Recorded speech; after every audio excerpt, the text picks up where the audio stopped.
ಅಚೀವ್ಮೆಂಟ್ನ ಮಾಡಬೇಕು ಅಂತ ಅನಿಸ್ತು ಅವನಿಗೆ. ಆ ಥರ ನಮ್ಮ ಮಿಸ್ಸಸ್ ಅವರು ತುಂಬ ಕಷ್ಟಪಟ್ಟು ಈ ಯೂಟ್ಯೂಬ್ ಚಾನಲ್ನ ಕಟ್ಟೋದಕ್ಕೆ ತುಂಬ ಪ್ರಯತ್ನ ಪಡ್ತಾ ಇದ್ದಾರೆ. ಬಟ್ ಅಂದರೆ ಪಿಲ್ಲರೇ ಸರಿಯಾಗಿ ಕಟ್ಟಕ್ಕಾಗದೆ ಅವ್ರಿಗೆ ತುಂಬ ಅಡೆತಡೆಗಳು.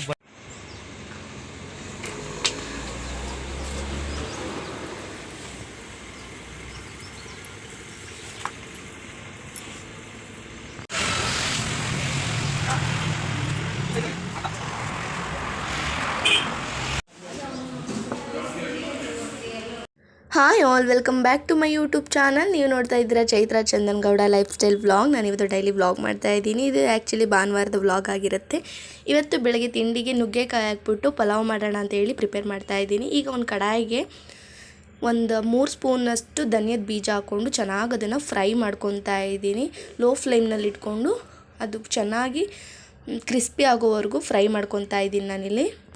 ಈ ರೆಸಿಪಿ ಅಂತೂ ತುಂಬಾ ಡಿಫ್ರೆಂಟ್ ಅಂತಲೇ ಹೇಳ್ಬೋದು. ಹೊಸದಾಗಿ ಯಾರಾದರೂ ಏನಾದರೂ ಒಂದು ಹೊಸ ರೆಸಿಪಿ ಮಾಡಬೇಕು ಅನ್ನೋದಿದ್ದರೆ ಈ ರೆಸಿಪಿನ ಮಿಸ್ ಮಾಡದೆ ಟ್ರೈ ಮಾಡಿ. ತುಂಬಾ ಟೇಸ್ಟಿಯಾಗಿರುತ್ತೆ, ಸೂಪರ್ ಅಂತಲೇ ಹೇಳ್ಬೋದು ಇದನ್ನು, ಈ ಡಿಶ್ ಅಂತೂ. ಇನ್ನೂ ಯಾರೆಲ್ಲ ಹೊಸದಾಗಿ ನನ್ನ ಯೂಟ್ಯೂಬ್ ಚಾನಲ್ನ ನೋಡ್ತಾ ಇದ್ದೀರಿ ನೋಡಿ, ಸಬ್ಸ್ಕ್ರೈಬ್ ಮಾಡ್ಕೊಳ್ಳಿ, ಪ್ಲೀಸ್ ಸಬ್ಸ್ಕ್ರೈಬ್ ಮಾಡ್ಕೊಂಡು ನೋಡಿ. ಹಾಗೆ ಈ ವಿಡಿಯೋ ಇಷ್ಟ ಆದಲ್ಲಿ ಲೈಕ್, ಶೇರ್, ಕಮೆಂಟ್ ಮಾಡಿ. ವಿಡಿಯೋನ ಎಲ್ಲೂ ಸ್ಕಿಪ್ ಮಾಡದೆ ಫುಲ್ ನೋಡಿ. ಈಗ 1 ಸ್ಪೂನ್ನಷ್ಟು ಆಯಿಲ್ ಹಾಕ್ಕೊಂಡು ಚೆನ್ನಾಗಿ ಅದನ್ನು ಫ್ರೈ ಮಾಡ್ಕೊತಾ ಇದ್ದೀನಿ. ಅದನ್ನು ಸ್ವಲ್ಪ ಚೆನ್ನಾಗಿ ಕ್ರಿಸ್ಪಿ ಆಗೋವರೆಗೂ ಫ್ರೈ ಮಾಡಿಬಿಟ್ಟು ಲಾಸ್ಟಲ್ಲಿ 1 ಸ್ಪೂನ್ ಆಯಿಲ್ ಹಾಕ್ಕೊಂಡಿದ್ದೀನಿ. ಈಗ ಜೀರಿಗೆ ಮತ್ತು ಸೋಂಪನ್ನು ಹಾಕ್ಕೊಂಡು ಚೆನ್ನಾಗಿ ಫ್ರೈ ಮಾಡ್ಕೊತಾ ಇದ್ದೀನಿ. ಅದಕ್ಕೆ ನಾನು ಸ್ವಲ್ಪ 1 ಇಂಚ್ನಷ್ಟು ಚಕ್ಕೆ ಮತ್ತು 1-2 ಲವಂಗನೂ ಕೂಡ ಹಾಕ್ಕೊಂಡು ಚೆನ್ನಾಗಿ ಫ್ರೈ ಮಾಡ್ಕೊತಾ ಇದ್ದೀನಿ. ಸೋಂಪು ಹಾಕೋದ್ರಿಂದ ಫ್ಲೇವರ್ ಚೆನ್ನಾಗಿ ಬರುತ್ತೆ ಅಂತ ಅಷ್ಟೇ. ಈಗ ಬ್ಯಾಡಗೆ ಮೆಣಸಿನ್ಕಾಯಿ 1 4 ಹಾಕ್ಕೊಂಡು ಅದನ್ನು ಕೂಡ ಚೆನ್ನಾಗಿ ಕ್ರಿಸ್ಪಿ ಆಗೋವರೆಗೂ ಫ್ರೈ ಮಾಡ್ಕೊತಾ ಇದ್ದೀನಿ. ಈಗ ಬ್ಯಾಡಗೆ ಮೆಣಸಿನ್ಕಾಯಿ ಎಲ್ಲ ಚೆನ್ನಾಗಿ ಫ್ರೈ ಆಗ್ತಾ ಬರ್ತಾಯಿದೆ. ಲೋ ಫ್ಲೇಮ್ನಲ್ಲಿ ಇಟ್ಕೊಂಡು ಫ್ರೈ ಮಾಡ್ಕೊಳ್ಳಿ. ಹೈ ಫ್ಲೇಮ್ನಲ್ಲಿ ಇಟ್ಬಿಟ್ರೆ ಧನಿಯಾದ ಬೀಜ ಸೀದೋಗ್ಬಿಡುತ್ತೆ. ಈಗ 3 ಸ್ಪೂನಷ್ಟು ತೆಂಗಿನಕಾಯಿ ಕಟ್ ಮಾಡಿರೋ ಪೀಸಸ್ಸು ಮತ್ತು 1 ಗೆಡ್ಡೆಯಷ್ಟು ಬೆಳ್ಳುಳ್ಳಿ ಮತ್ತು 1 ಇಂಚ್ನಷ್ಟು ಶುಂಠಿನ ಹಾಕ್ಕೊಂಡು ಅದನ್ನು ಕೂಡ ಚೆನ್ನಾಗಿ ಫ್ರೈ ಮಾಡ್ಕೊತಾ ಇದ್ದೀನಿ. ಇದು ಹಸಿ ಸ್ಮೆಲ್ಲೆಲ್ಲ ಹೋಗೋವರೆಗೂ ಚೆನ್ನಾಗಿ ಫ್ರೈ ಮಾಡ್ಕೊಳ್ಳಿ. ಮಿಕ್ಸಿ ಜಾರ್ನಲ್ಲಿ ಹಾಕಿದಾಗ ಅದು ಚೆನ್ನಾಗಿ ನುಣ್ಣಗೆ ಪೌಡರ್ ಆಗಬೇಕು. ಅದಕ್ಕೆ ಇದನ್ನು ಹಸಿ ವಾಸನೆ ಹೋಗೋವರೆಗೂ ಚೆನ್ನಾಗಿ ಫ್ರೈ ಮಾಡ್ಕೊಳ್ಳಿ, ಕ್ರಿಸ್ಪಿ ಆಗೋವರೆಗೂ. ಈಗ ಇದು ಚೆನ್ನಾಗಿ ಫ್ರೈ ಆಗಿದೆ. ಇದನ್ನು ಸ್ವಲ್ಪ ತಣ್ಣಗಾಗೋದಕ್ಕೆ ಬಿಡೋಣ, ಆಮೇಲೆ ಪೌಡರ್ ಮಾಡ್ಕೊಂಡ್ರೆ ಆಯಿತು. ಈಗ ಒಂದು ಕುಕ್ಕರ್ಗೆ 1 ಸ್ಪೂನಷ್ಟು ಆಯಿಲ್ ಹಾಕ್ಕೊಂಡು ಮಾಮೂಲಿ ಏನೇನು ಪಲಾವ್ ಐಟಮ್ಸ್ ಬರುತ್ತಲ್ಲ ಅದನ್ನೆಲ್ಲ ಹಾಕ್ಕೊಂಡಿದ್ದೀನಿ. ಸ್ವಲ್ಪ ಸೋಂಪು, ಜೀರಿಗೆ, ಚಕ್ಕೆ, ಲವಂಗ, ಪಲಾವ್ ಎಲೆ, ಕಸೂರಿ ಮೇಥಿ ಇಷ್ಟನ್ನು ಹಾಕೋದು. ಕಸೂರಿ ಮೇಥಿನ ಇಲ್ಲಾಂದರೆ ಲಾಸ್ಟಲ್ಲಿ ಕೂಡ ಹಾಕೋಬೋದು. ನಾನು ಲಾಸ್ಟಲ್ಲಿ ಹಾಕ್ಕೊತೀನಿ. ಹಾಗೆ 1-2 ಹಸಿರು ಮೆಣಸಿನ್ಕಾಯಿ ಮತ್ತು ಸ್ವಲ್ಪ ಕರಿಬೇವಿನ ಸೊಪ್ಪನ್ನು ಕೂಡ ಹಾಕ್ಕೊಂಡಿದ್ದೀನಿ. ಅದೆಲ್ಲ ಚೆನ್ನಾಗಿ ಫ್ರೈ ಮಾಡಾದಮೇಲೆ 2 ಗೆಡ್ಡೆಯಷ್ಟು ಆನಿಯನ್ನು ಕೂಡ ಸ್ಲೈಸಾಗಿ ಕಟ್ ಮಾಡಿ ಹಾಕ್ಕೊತಾ ಇದ್ದೀನಿ ನಾನಿಲ್ಲಿ. ಆನಿಯನ್ ಎಲ್ಲ ಬ್ರೌನ್ ಕಲರ್ ಬರೋವರೆಗೂ ಚೆನ್ನಾಗಿ ಫ್ರೈ ಮಾಡ್ಕೊತಾ ಇದ್ದೀನಿ.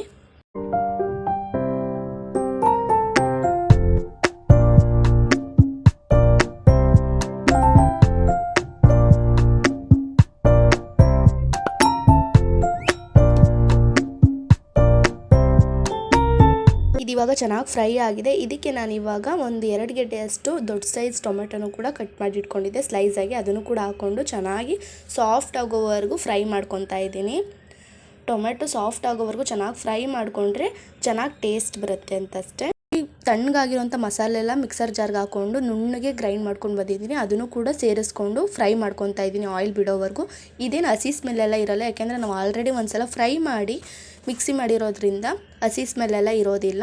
ಆಯಿಲ್ ಬಿಡೋವರೆಗೂ ಫ್ರೈ ಮಾಡಿದ್ರೆ ಆಯಿತು. ಈಗ ಲಾಸ್ಟಲ್ಲಿ ನಾನು ಅದಕ್ಕೆ ಕಟ್ ಮಾಡಿ ಇಟ್ಟಿರೋಂತಹ ನುಗ್ಗೆಕಾಯಿನೂ ಕೂಡ ಸೇರಿಸ್ಕೊತಾ ಇದ್ದೀನಿ. ಇಲ್ಲಿ 1/4 kg ನುಗ್ಗೆಕಾಯಿ ಪೀಸಸ್ ಇದೆ. ಸ್ವಲ್ಪ ದೊಡ್ಡದಾಗಿ ಕಟ್ ಮಾಡ್ಕೊಳ್ಳಿ, ಉದ್ದುದ್ದವಾಗಿ.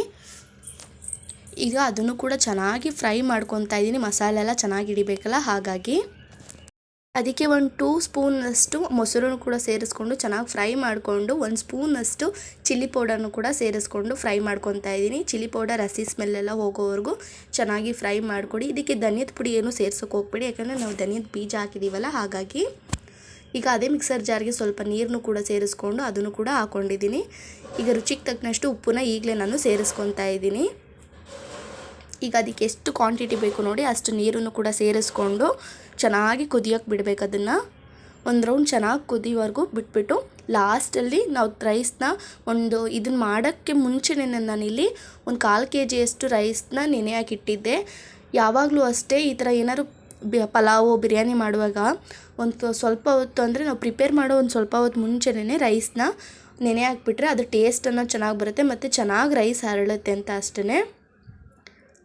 ನಾನಿಲ್ಲಿ ಯಾವಾಗಲೂ ಕೂಡ ಕಾಯಿಸಿಟ್ಟಿರೋಂಥ ನೀರನ್ನ ಸೇರಿಸ್ಕೊತೀನಿ, ಯಾಕೆ ಅಂತಂದರೆ ಬೇಗ ಕೂಡ ಆಗುತ್ತೆ, ಹಾಗೆ ಟೇಸ್ಟ್ ಅನ್ನೋದು ಕೂಡ ಚೆನ್ನಾಗಿ ಬರುತ್ತೆ ಅಂತ. ಈಗ ರೈಸ್ನು ಕೂಡ ಸೇರಿಸ್ಕೊಂಡು ಅದಕ್ಕೆ ಚೆನ್ನಾಗಿ ಒಂದ್ಸಲ ಮಿಕ್ಸ್ ಮಾಡಿಬಿಟ್ಟು ಲಾಸ್ಟಲ್ಲಿ ನಾನು ಸ್ವಲ್ಪ ಕಸೂರಿ ಮೇಥಿನೂ ಕೂಡ ಸೇರಿಸ್ಕೊತಾ ಇದ್ದೀನಿ, ಅದನ್ನು ಕೂಡ ಚೆನ್ನಾಗಿ ಮಿಕ್ಸ್ ಮಾಡ್ಕೊತಾ ಇದ್ದೀನಿ. ನೀವಿಲ್ಲ ಅಂತಂದರೆ ಅದನ್ನು ಒಗ್ಗರಣೆ ಮಾಡ್ತೀವಲ್ಲ ಆಗಲೇ ಬೇಕಾದರೆ ಕಸೂರಿ ಮೇಥಿನ ಸೇರಿಸ್ಕೊಬೋದು, ಇಲ್ಲ ಲಾಸ್ಟಲ್ಲಿ ಬೇಕಾದ್ರೂ ಸೇರಿಸ್ಕೊಬೋದು, ಅದು ಫ್ಲೇವರ್ ಚೆನ್ನಾಗಿ ಬರುತ್ತೆ. ಈಗ ಲಾಸ್ಟಲ್ಲಿ ನಾನು ಒಂದು 2 ಸ್ಪೂನಷ್ಟು ತುಪ್ಪ ಕೂಡ ಸೇರಿಸ್ಕೊತಾ ಇದ್ದೀವಿ. ಇದು ಆಪ್ಷನಲ್, ನಿಮ್ಗೆ ಬೇಕು ಅಂದರೆ ಸೇರಿಸ್ಕೊಳ್ಳಿ, ಇಲ್ಲಾಂದರೆ ಸ್ಕಿಪ್ ಕೂಡ ಮಾಡ್ಬೋದು. ಅದರ ಸ್ಮೆಲ್ ಚೆನ್ನಾಗಿ ಬರುತ್ತೆ ಅಂತ ನಾನು ಹಾಕೊತಾ ಇದ್ದೀನಿ. ಮನೇಲಿ ಕೆಲವು ಮಕ್ಳು ಏನು ಮಾಡ್ತಾರೆ ಅಂದರೆ ತುಪ್ಪ ಎಲ್ಲ ತಿನ್ನಲ್ವಲ್ಲ, ಆಗ ಈ ಥರ ರೈಸ್ಗೆ ಈ ಥರ ಎಲ್ಲ ಮಾಡಿಕೊಡಿ, ಅವ್ರಿಗೆ ಗೊತ್ತಾಗೋದೆಲ್ಲ ಇಷ್ಟಪಟ್ಟು ತಿಂತಾರೆ. ಕೆಲವು ತಾಯಿದಿರಿಗೂ ಕೂಡ ಲಂಚ್ ಬಾಕ್ಸ್ ಟೆನ್ಷನ್ ಅನ್ನೋದು ಕಮ್ಮಿ ಆಗುತ್ತೆ. ಈ ಥರನೂ ವೆರೈಟಿಯಾಗಿ ನಾವು ಲಂಚ್ ಬಾಕ್ಸ್ ರೆಸಿಪೀಸ್ ಮಾಡಿಕೊಟ್ಟಾಗ ಮಕ್ಕಳು ಕೂಡ ಇಷ್ಟಪಟ್ಟು ತಿಂತಾರೆ. ಈಗ ಒಂದು 2 ವಿಜಿಲ್ ಹಾಕ್ಸಿದ್ರೆ ರುಚಿಯಾದಂತಹ ನುಗ್ಗೆಕಾಯಿ ಪಲಾವ್ ಕೂಡ ರೆಡಿ ಆಗುತ್ತೆ. ಒಂದು ಸಲ ಟ್ರೈ ಮಾಡಿ ಇದನ್ನು. ಹಾಗೆ ಪರ್ಸ್ನಲ್ ಕೆಲಸದ ಮೇಲೆ ಹೊರಗಡೆ ಕೂಡ ಹೋಗಿದ್ವಿ. ಕೆಲಸ ಎಲ್ಲ ಮುಗಿಸ್ಕೊಂಡಾದಮೇಲೆ ನಮ್ಮ ನಿಯರೇ ಇರೋಂತಹ ಹೆಸರುಘಟ್ಟ ಕೆರೆಗೂ ಕೂಡ ಹೋಗಿದ್ವಿ. ಈ ಕೆರೆ ಇದೆ ಅಂತಲೇ ನನಗೆ ಗೊತ್ತಿರಲಿಲ್ಲ. ಈ ಫಸ್ಟ್ ಟೈಮ್ ಹತ್ರದಲ್ಲೇ ಇದೆಯಲ್ಲ, ಫಸ್ಟ್ ಟೈಮ್ ಕರ್ಕೊಂಡೋಗಿದ್ದಿದ್ದು ನನ್ನ ಹಸ್ಬೆಂಡ್ ಕೂಡ. ನಾವು ಯಾವುದೋ ಕೆಲಸದ ಮೇಲೆ ಬಂದಿದ್ದರಿಂದ ಇಲ್ಲಿ ದೇವಸ್ಥಾನ ಕೂಡ ಇದೆ ಅನ್ನೋದೇ ನಮ್ಗೆ ಗೊತ್ತಿರಲಿಲ್ಲ. ಆದರೂ ಕೂಡ ಸ್ನಾನ ಎಲ್ಲ ಮುಗಿಸ್ಕೊಂಡು ಬಂದಿದ್ವಲ್ಲ, ಹಾಗಾಗಿ ದೇವಸ್ಥಾನಕ್ಕೂ ಕೂಡ ಹೋಗಿದ್ದು ಬಂದ್ವಿ. ವ್ಯೂ ಅಂತೂ ನೆಕ್ಸ್ಟ್ ಲೆವೆಲ್ ಅಂತಲೇ ಹೇಳ್ಬೋದು. ತುಂಬಾ ಚೆನ್ನಾಗಿರೋ ವ್ಯೂ ಅಂತೂ ಇದೆ. ಹಾಗೆ ಇದರಲ್ಲಿ ಸ್ವಲ್ಪ ನನ್ನ ಹಸ್ಬೆಂಡು ತಮಾಷೆ ಮಾತುಗಳು ಕೂಡ ಇದೆ. ಈ ವಿಡಿಯೋದಲ್ಲಂತೂ ನನ್ನ ಹಸ್ಬೆಂಡ್ ಅಂತೂ ಹೆವಿ ಕಾಮಿಡಿ ಮಾಡಿದ್ದಾರೆ. ಅವ್ರು ಯಾವುದೇ ವ್ಯಕ್ತಿನೂ ಅಷ್ಟೇ, ಅಳ್ತಾ ಇರೋ ವ್ಯಕ್ತಿನೂ ಕೂಡ ನಗಿಸ್ಬಿಡೋ ಅಂಥ ಟ್ಯಾಲೆಂಟೆಡ್ ಅವ್ರಿಗಿದೆ. ಆದರೆ ಇದಕ್ಕಿಂತ 10 ಪಟ್ಟು ಅವ್ರ ಕೋಪನೂ ಕೂಡ ತುಂಬಾ ಬರುತ್ತೆ ಬೇಗ.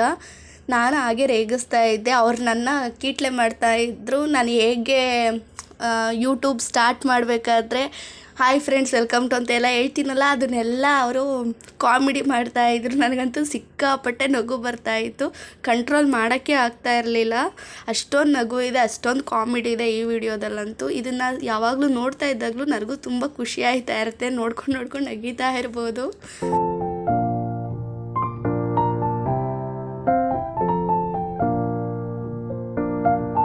ಒಂದು 50 ಎಕರೆ ಆಯಿತಾ? ಜಾಸ್ತಿ ಇರಬೇಕಪ್ಪ, ಒಂದು 100 ಎಕರೆ ಇರ್ಬೋದು. ಈ ಥರ 100 ಎಕರೆ ಒಬ್ಬ ಗೌರ್ಮೆಂಟ್ದಿದ್ದಾವೆ.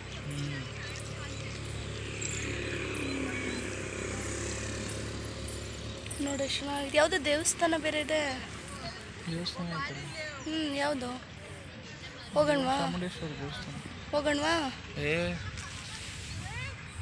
ನಾವು ಈ ಡ್ರೆಸ್ಸಲ್ಲಿ ಹೋದ್ರೆ ಅಷ್ಟೇ. ಏನಾಗದೆ ನಿನ್ನ ಡ್ರೆಸ್ಗೆ? ನೋಡು, ನಾನು ಅದಕ್ಕೆ ಅಂತ ಬಂದಿದ್ರೆ ಹೋಗ್ಬೋದಾಗಿ. ಏನು ಸುಂದರವಾಗಿದೆಯಾ ನೆಕ್ಸ್ಟ್ ನೋಡು, ಎಷ್ಟು ಸುಂದರವಾಗಿದೆಯಾ, ಎಷ್ಟು ಸುಂದರವಾಗಿದೆಯಾ ನೋಡು. ಗಡ್ಡ ಗಿಡ್ಡ ಎಲ್ಲ ಬಿಟ್ಕೊಂಡು KGF ಫಿಲಮ್ ಹೀರೋ ಇದ್ದಂಗೆ ಇದೆಯಾ. ನಾವು ಬೇರೆ ಕೆಲಸದ ಮೇಲೆ ಬಂದಿದ್ದರಿಂದ ಪಾಪ ಅವರು ಶಾಪಲ್ಲಿ ಹೇಗಿದ್ರು ಅದೇ ಥರನೇ ಕರ್ಕೊಬಂದರು. ನಾವು ಪರ್ಸ್ನಲ್ ಕೆಲಸದ ಮೇಲೆ ಬಂದಿದ್ದರಿಂದ ಈ ದೇವರ ಪ್ಲೇಸ್ಗಳಿಗೆಲ್ಲ ಬರಬೇಕು ಅಂದರೆ ಪಾಪ ಅವ್ರು ನೀಟಾಗಿ ರೆಡಿಯಾಗಿ ಬರ್ತಾಯಿದ್ರು. ಆದರೆ ಸಡನ್ನಾಗಿ ಪ್ಲ್ಯಾನ್ ಆಗಿ ಇಲ್ಲಿ ಬಂದಿದ್ದರಿಂದ ಅವ್ರ ಡ್ರೆಸ್ಸೆಲ್ಲ ಸ್ವಲ್ಪ ಶಾಪ್ನಲ್ಲಿದ್ದು, ಪ್ಯಾಂಟಲ್ಲಿ ಸ್ವಲ್ಪ ಧೂಳೆಲ್ಲ ಗಲೀಜೆಲ್ಲ ಆಗಿತ್ತು. ಹಾಗಾಗಿ ನಾನು ದೇವಸ್ಥಾನಕ್ಕೆ ಬರಲ್ಲ, ನೀನು ಹೋಗಿದ್ಬಾ, ನೀನು ರೆಡಿಯಾಗಿ ಬಂದಿದ್ದೀಯಲ್ಲ, ಹೋಗು ಅಂತೆಲ್ಲ ಪಾಪ ಹೇಳ್ತಾಯಿದ್ರು. ನಮ್ದಾಗಿದ್ದಿದ್ರೆ ಸಕ್ಕತ್ತಾಗಿರೋದು. ಅಲ್ಲೊಂದು ಬಿಲ್ಡಿಂಗ್ ಕಟ್ಕೊಂಡು, ಬಿಲ್ಡಿಂಗ್ ಬೇಡ, ಸುಮಾರಾಗಿ ಒಂದು ಮನೆ ಕಟ್ಕೊಂಡು ಚೆನ್ನಾಗಿರೋದು ಜೀವನ. ತರಕಾರಿ ಎಲ್ಲ ಬೆಳ್ಕೊಂಡು ಇವಾಗ ಇಲ್ಲೇ ಸೇರ್ಕೊ, ಒಂದು ಬಾಡಿಗೆ ಮನೆ ಮಾಡ್ಕೊ. ಬಾಡಿಗೆ ಮನೆ ಬೇಡ ನನಗೆ, ಸ್ವಂತ ಬೇಕು. ಸ್ವಂತ 1 ಎಕರೆ ಹೊಲ ಬೇಕು. 1 ಎಕರೆ ಜಮೀನ ಗುತ್ತಿಗೆಗೆ ಹಾಕುವ, ಮನೆ ಮಾಡ್ಕೊ, ಒಂದು ಲೀಸ್ಗೆ ಮನೇನ ಅವ್ರ ತೋಟದಲ್ಲಿ. ಲೀಸ್ಗೆಲ್ಲ ಬೇಡ ನನಗೆ, ಸ್ವಂತ ಬೇಕು ಅಂದ್ರೆ ನಾವೆಲ್ಲಿ ತರುವನಪ್ಪ. ಏನು ಎಷ್ಟಾಗ್ಬೋದು? ಕೆರೆ ಎಲ್ಲ ನಿಂದೆ ಎಷ್ಟಾಗ್ಬೋದು? ಇಲ್ಲಿ 1 ಎಕರೆ ಹೊಲ ತಗೋತೀನಿ ಅಂದ್ರೆ 1 ಎಕರೆ ತಗೋತೀನಿ ಅಂದ್ರೆ 1 ಕೋಟಿ ಮೇಲೆ. ಏನು? ಇನ್ನೇನು ಬೆಂಗಳೂರು.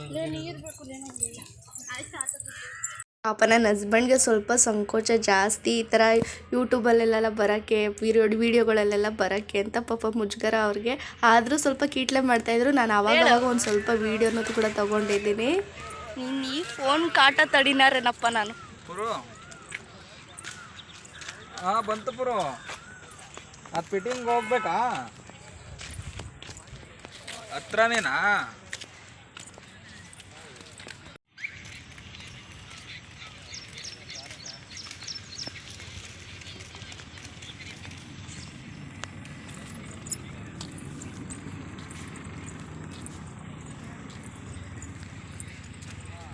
ನಾವು ಈ ಥರ ಹೊರಗಡೆ ಬರೋದು ತೀರಾ ಅಂದರೆ ತೀರಾ ಅಪರೂಪ. ನಾನು ಬೆಳಗ್ಗೆ ತಾನೇ ಹೇಳಿದ್ದೆ, ನೀನು ನಾನು ಎಲ್ಲೂ ಕರ್ಕೊಂಡೇ ಹೋಗಲ್ಲ, ಬೆಂಗಳೂರಿಗೆ ಬಂದು ಎಷ್ಟೊಂದು ದಿನ ಆಯಿತು, ನಾನು ಹೊರಗಡೆನೇ ಹೋಗೋದಿಲ್ಲ ಅಂತ ಹೇಳಿದ್ದಕ್ಕೆ ಪಾಪ ಅವ್ರು ಇವತ್ತು ಇಲ್ಲೇ ಹತ್ರದಲ್ಲೇ ಇರೋಂತಹ ಪ್ಲೇಸ್ ಕರ್ಕೊಬಂದಿದ್ರು. ಅಲ್ಲೇ ಒಂದು ಮನೆಗಳೆಲ್ಲ ಇತ್ತಲ್ಲ, ಅಲ್ಲೇ ದಿನಸಿ ಅಂಗಡಿ ಥರ ಎಲ್ಲ ಚಿಕ್ಕ ಪುಟ್ಟ ಅಂಗಡಿಗಳೆಲ್ಲ ಇಟ್ಕೊಂಡಿದ್ರು. ಅದ್ರ ಬಗ್ಗೆನೇ ಮಾತಾಡ್ತಾ ಇದ್ವಿ. ಇಲ್ಲಿ ಅಂಗಡಿ ಇದೆ, ಇಲ್ಲಿ ಯಾರು ಬರ್ತಾರೆ, ಇಲ್ಲಿ ಅಂತ ತೊಗೊಂಡೋಗ್ತಾರೆ ಅಂತ. ಅದಕ್ಕೆ ನಾನು ಹೇಳ್ತಾಯಿದ್ದೆ, ಇಲ್ಲೇ ಅಕ್ಕಪಕ್ಕ ಮನೆಯವ್ರಿಗೆ ಬೇಕಾಗುತ್ತಲ್ಲ ದಿನಸಿ ಐಟಮ್ಸ್ ಎಲ್ಲ, ಅವ್ರಿಗೋಸ್ಕರ ಇಟ್ಟವ್ರೆ ಅಂತ. ಇಲ್ಲಿ ಕಾಗೆಗಳೆಲ್ಲ ಕೂತಿದ್ವಲ್ಲ, ಅದಕ್ಕೆ ನನ್ನ ಹಸ್ಬೆಂಡ್ಗೆ ಏನೋ ಹೇಳ್ತಾ ಇದ್ದೆ ನಾನು. ಅವರು ಹಾಗೆ ಹೇಳ್ತಾಯಿದ್ರು, ಈ ಕೆರೆ ತುಂಬ ವರ್ಷದ ಹಳೆಯದು, ಹಾಗೆ ಇದನ್ನ ವಿಶ್ವೇಶ್ವರಯ್ಯರವರಿದ್ದ ಕಾಲದಲ್ಲಿ ಕಟ್ಟಿರೋವಂಥದ್ದು ಅಂತ ಹೇಳ್ತಾಯಿದ್ರು. ನಾನು ಅದಕ್ಕೆ ಅವ್ರು ಅಷ್ಟು ಬೇಗ ಇದ್ದಾಗಲೇ ಅಷ್ಟು ಬೇಗನೆ ಕಟ್ಬಿಟ್ಟಿದ್ರ ಇದನ್ನು, ಅಷ್ಟು ಹಿಂದೆನೇ ಅಂತ ಹೇಳ್ತಾ ಇದ್ದೆ. ಆಮೇಲೆ ಅಲ್ಲೇ ಒಂದು ಶಾಸನ ಕೂಡ ಹಾಕಿದ್ರು, ಇದು ಯಾವಾಗ ಕಟ್ಟಿದ್ದು, ಎಷ್ಟು ಎಕರೆ ಇದೆ ಅಂತ. ನಾನಿದೊಂದು 50 ಎಕರೆ ಇದೆ ಅಂತ ಅಂದ್ಕೊಂಡಿದ್ದೆ, ಆದರೆ ನೋಡಿದ್ರೆ ಇದು 1110 ಎಕರೆ ಮೇಲಿತ್ತು. ತುಂಬ ಅಂದರೆ ತುಂಬಾ ದೊಡ್ಡದು ಇದು. ಅದು 1894ನೇ ಇಸ್ವಿಲಿ ಮಾಡಿರೋದಂತೆ. ನನಗಂತೂ ನೋಡಿ ಆಶ್ಚರ್ಯನೇ ಆಗೋಯ್ತು. ಹಾಗೆ ಇದು ಕನಕಪುರದ ಅರ್ಕಾವತಿ ನದಿ ಇದೆಯಲ್ಲ, ಅದೇ ಕೆರೆ ಅಂತಲೇ ಅಲ್ಲಿತ್ತು. ಅದನ್ನೇ ಕೂಡ ಹೇಳ್ತಾ ಇದ್ದೆ ನಾನು, ನಮ್ಮೂರ ಕೆರೆ ನದಿ ಬರುತ್ತಲ್ಲ ಅದೇ ಇದು ಅಂತ. ಹಾಗೆ ಅಲ್ಲೇ ಇರೋಂತಹ ದೇವಸ್ಥಾನಕ್ಕೂ ಕೂಡ ಬಂದೆ. ನಮ್ಮ ಹಸ್ಬೆಂಡ್ ಏನೂ ಬರೋಕ್ಕೆ ಹೋಗಿಲ್ಲ ಒಳಗಡೆ, ಅವ್ರ ಶಾಪಿಂದ ಹಾಗೆ ಡೈರೆಕ್ಟ್ ಬಂದಿದ್ದರಿಂದ ಅವರೇನೂ ಬರೋಕ್ಕೆ ಹೋಗಿಲ್ಲ. ನಾನು ರೆಡಿಯಾಗಿ ಬಂದಿದ್ನಲ್ಲ, ಸ್ನಾನ ಎಲ್ಲ ಮುಗಿಸಿ, ಹಾಗಾಗಿ ದೇವಸ್ಥಾನದ ಒಳಗಡೆ ಎಲ್ಲ ಹೋಗಿ ಪೂಜೆ ಎಲ್ಲ ಮಾಡ್ಕೊಂಡು ಬಂದೆ. ಇಲ್ಲಿ ಅರ್ಚಕರು ಯಾರೂ ಇರಲಿಲ್ಲ, ನಾವೇ ಪೂಜೆ ಮಾಡ್ತಾಯಿದ್ರು. ಒಂದು ದೇವರ ವಿಗ್ರಹ ಏನಿದೆ ಈ ಕೆರೆನ ನಿರ್ಮಾಣ ಮಾಡಬೇಕಾದ್ರೆ ಸಿಕ್ಕಿದ್ದಂತೆ, ಹಾಗಾಗಿ ಅದನ್ನು ಅಲ್ಲೇ ಪ್ರತಿಷ್ಠಾಪನೆ ಕೂಡ ಮಾಡಿದರು. ದುರ್ಗಾಂಬ ದೇವಿ ಅಂತ ಆ ದೇವಿ ಹೆಸರು. ಹಾಗೆ ಈ ಕೆರೆ ಮತ್ತು ಈ ದೇವಸ್ಥಾನ ಸುಮಾರು 200 ವರ್ಷದ ಹಳೆಯದು ಅಂತ ಹೇಳ್ತಾ ಇದ್ರು. ಹಾಗೆ ನನ್ನ ಹಸ್ಬೆಂಡು ನನ್ನ ಇಮಿಟೇಟ್ ಮಾಡ್ತಾ ಇದ್ರು. ನಾನು ಹಾಯ್ ಫ್ರೆಂಡ್ಸ್ ಅಂತ ಯೂಟ್ಯೂಬ್ ಸ್ಟಾರ್ಟಿಂಗ್ನಲ್ಲೆಲ್ಲ ಹೇಳ್ತೀನಲ್ಲ, ಅದನ್ನು ಇಮಿಟೇಟ್ ಮಾಡ್ತಾಯಿದ್ರು. ನನಗಂತೂ ಸಿಕ್ಕಾಪಟ್ಟೆ ನಗು ಬರ್ತಾಯಿತ್ತು. ಹಾಗೆ ನಾನು ಹೇಳ್ಕೊಡ್ತಾ ಇದ್ದೆ, ಹೇಳಿ ಸಬ್ಸ್ಕ್ರೈಬ್ ಮಾಡ್ಕೊಳ್ಳಿ ಅಂತ ಹೇಳಿ ಅಂತಾದರೆ ಅವರೊಂದಿಷ್ಟುದ್ದ ಲೆಕ್ಚರರೇ ಕೊಟ್ಟಿದ್ದಾರೆ. ತೀರಾ ಅಂದರೆ ತೀರಾ ಕಾಮಿಡಿ ಮಾಡಿದ್ದಾರೆ. ಅವ್ರು ಈ ಥರ ಕಾಮಿಡಿ ಮಾಡೋದು, ಅದು ವಿಡಿಯೋ ಮುಂದೆ ಅಂದರೆ ತುಂಬಾ ಕಮ್ಮಿ ಅವ್ರು ಮಾಡೋದು. ಈ ಥರ ಯೂಟ್ಯೂಬ್ ಚಾನಲ್ನ ನೀವು ದಯವಿಟ್ಟು ಸಬ್ಸ್ಕ್ರೈಬ್ ಮಾಡ್ಕೋಬೇಕು. ಯಾಕೆ ಮಾಡ್ಕೋಬೇಕು ಅಂದರೆ ನಮ್ಮ ಮಿಸ್ಸಸ್ಸು ತುಂಬ ಕಷ್ಟಪಡ್ತಾರೆ ಈ ಯೂಟ್ಯೂಬ್ ಚಾನಲ್ನ ಕಟ್ಟಬೇಕು ಅಂತ. ತುಂಬ ಅಂದರೆ ತುಂಬ ಒಬ್ಬ ಮನೆಯ ಯಜಮಾನ ಒಂದು ಮನೆ ಕಟ್ಕೊಂಡು ಸಕ್ಸಸ್ಫುಲ್ಲಾಗಿ ಅವನ ಜೀವನ ಕಟ್ಕೊಂಡು ತುಂಬ ಬೆಳವಣಿಗೆ ಯಾವ ಥರ ಅಚೀವ್ಮೆಂಟ್ನ ಮಾಡಬೇಕು ಅಂತ ಅವನಿಗೆ, ಆ ಥರ ನಮ್ಮ ಮಿಸ್ಸಸ್ ಅವರು ತುಂಬ ಕಷ್ಟಪಟ್ಟು ಈ ಯೂಟ್ಯೂಬ್ನ ಚಾನಲ್ನ ಕಟ್ಟೋದಕ್ಕೆ ತುಂಬ ಪ್ರಯತ್ನ ಪಡ್ತಾ ಇದ್ದಾರೆ. ಬಟ್ ಅಂದರೆ ಪಿಲ್ಲರೇ ಸರಿಯಾಗಿ ಕಟ್ಟಕ್ಕಾಗದೆ ಅವ್ರಿಗೆ ತುಂಬ ಅಡೆತಡೆಗಳು ಬರ್ತಾ ಇದ್ದಾವೆ. ಆದ್ದರಿಂದ ನಿಮ್ಮಂಥವರ ಎಷ್ಟೋ ಲಕ್ಷಾಂತರ ಇಟ್ಟಿಗೆಗಳಾಗಿ ನೀವು ಸ್ನೇಹಿತರೆ ನಮ್ಮ ಯೂಟ್ಯೂಬ್ ಚಾನಲ್ನ ಸಬ್ಸ್ಕ್ರೈಬ್ ಮಾಡ್ಕೊಳ್ಳಿ, ಲೈಕ್, ಶೇರ್, ಕಮೆಂಟ್ ಮಾಡಿ, ದಯವಿಟ್ಟು ಬೆಳೆಸಿ.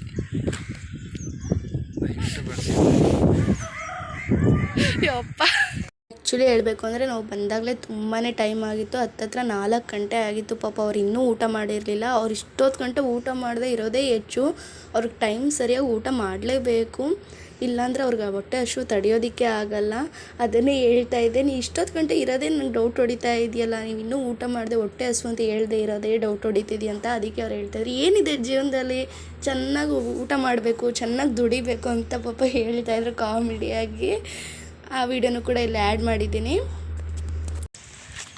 ಮನೆಗೆ. ಅಲ್ಲ, ನಾನು ನನ್ನ ಗಂಡ ನನ್ನ ವಿಧಾನಸೌಧಕ್ಕೆ ಕರ್ಕೊಯ್ತಾರೆ, ಕಬ್ಬನ್ ಪಾರ್ಕ್ ಕರ್ಕೊಯ್ತಾರೆ, ಅದಕ್ಕಿಂತ ಚೆನ್ನಾಗದೆ ಕಣ ಇದು ಪ್ಲೇಸು.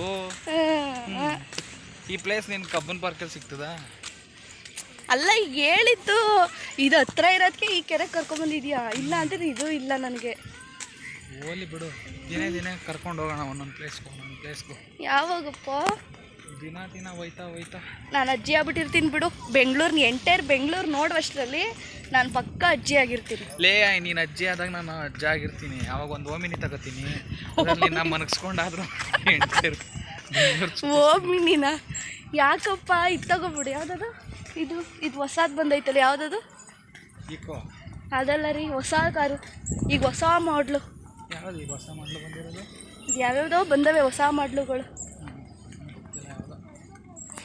ಒಂಥರ ರಾಯಲ್ ಆಗಿರೋ ಕಾರ್ ತಗೋಬಿಡು, ಹೋಗೋಣ ಇಬ್ರು. ನಿಂಗೆ ಏನು ಬರ್ತಾ ಇರ್ತವೆ, ಕಾರ್ನೇ ಮನೆ ಮಾಡ್ಕೊಂಡ್ಬಿಡೋಣ. ಸಿಟಿಲೆಲ್ಲ ಇರೋಕ್ಕೆ ಇಷ್ಟ ಇಲ್ಲ ನನಗೆ. ಈ ಥರ ಫುಲ್ ಹಳ್ಳಿ ವಾತಾವರಣ, ಫುಲ್ಲು ನಮ್ಮದೇ ಒಂದು ಫಾರ್ಮ್ ಹೌಸ್ ಥರ ಇರಬೇಕು. ನಾವೇ ಅಲ್ಲಿ ಗಿಡ ಬೆಳೆಸ್ಬೇಕು, ಹಣ್ಣು ತರಕಾರಿ ಎಲ್ಲ ಬೆಳೆಸ್ಬೇಕು, ಅದನ್ನೇ ತಿನ್ನಬೇಕು. ಒಂದಷ್ಟು ಹಸ ಇರಬೇಕು, ಕರು ಇರಬೇಕು, ಈ ಥರ ಇರಬೇಕು ವೆದರ್. ಬಟ್ ಎಮರ್ಜೆನ್ಸಿಗೆ ಸಿಟಿ ಹತ್ರ ಇರಬೇಕು. ನಮ್ಗೆ ಏನೋ ಒಂದು ಎಮರ್ಜೆನ್ಸಿ, ಇವಾಗ ಒಂದು ಹಾಸ್ಪಿಟಲ್ಗೆ, ಸ್ಕೂಲ್ಗೆ, ಸಿಟಿ ಹತ್ರ ಇರಬೇಕು ನಮಗೆ. ಕಾನಪುರ ಹತ್ರ ಆಯ್ತಲ್ಲ.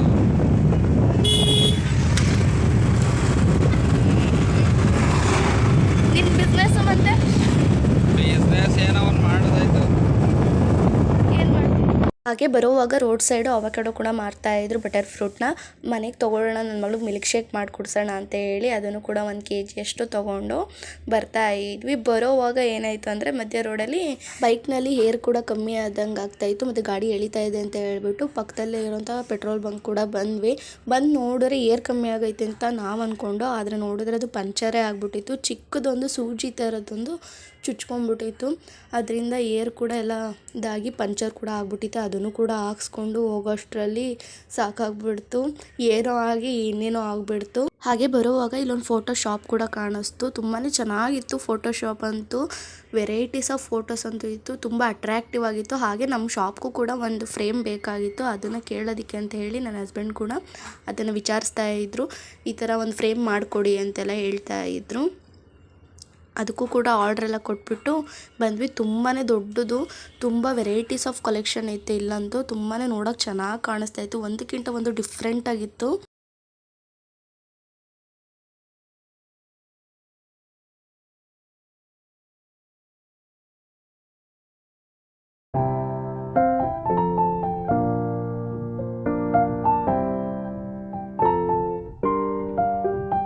ಇನ್ನು ಫೋಟೋಗೂ ಕೂಡ ಆರ್ಡ್ರ್ ಕೊಟ್ಟು ಮಧ್ಯಾಹ್ನ ಊಟ ಕೂಡ ಮಾಡಿರಲಿಲ್ಲ. ಹಾಗಾಗಿ ಒಂದು 4:15 ಹತ್ತತ್ರ ಆಗಿಬಿಟ್ಟಿತ್ತು.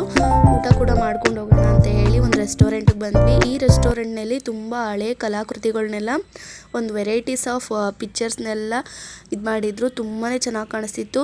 ಅದ್ರ ಮೇಲ್ಗಡೆ ಎಲ್ಲ ಒಂದು ಬುಟ್ಟಿಗಳಲ್ಲಿ ಲೈಟಿಂಗ್ಸ್ ಎಲ್ಲ ಬರೋ ಥರ ಎಲ್ಲ ಮಾಡಿದರು. ಅದಕ್ಕೆ ಒಂದು ಸಿಂಪಲ್ಲಾಗಿ ಒಂದು ಕ್ಲಿಪ್ಪಿಂಗ್ ಕೂಡ ತೊಗೊಂಡೆ.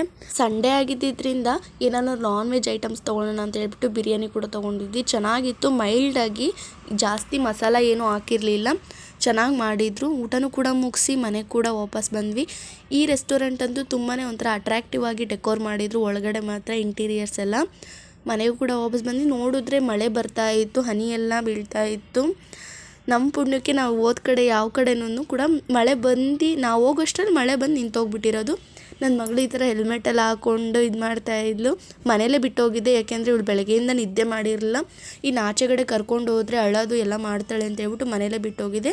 ಈ ವಿಡಿಯೋ ಇದಾಗಿತ್ತು. ಸಿಗ್ತೀನಿ ಮತ್ತೊಂದು ವ್ಲಾಗ್ನಲ್ಲಿ.